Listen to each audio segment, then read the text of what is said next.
Hi everybody, how you doing? There's nothing like hot and sunny Phoenix, Arizona. Let me tell you, it's 115 degrees and I feel the water coming out of my eyes. But in any event, I hope you're doing well with your real estate investing. I just want to tell you the market here is doing really well. I see a lot of building going on. It looks like the economy is booming. So maybe your market isn't growing as much as Phoenix is. Maybe your market isn't as hot as Phoenix is. But I want to tell you, get out there and look at properties and just really make it happen.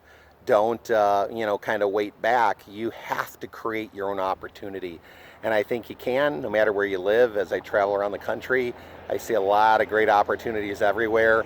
But one of the things is you got to put it out there. You got to believe. You got to say, I'm going to find a deal today and network with a lot of people, look at a lot of properties and make a lot of offers. So until next time, go make your dreams a reality. Take care, believe and achieve. Bye-bye.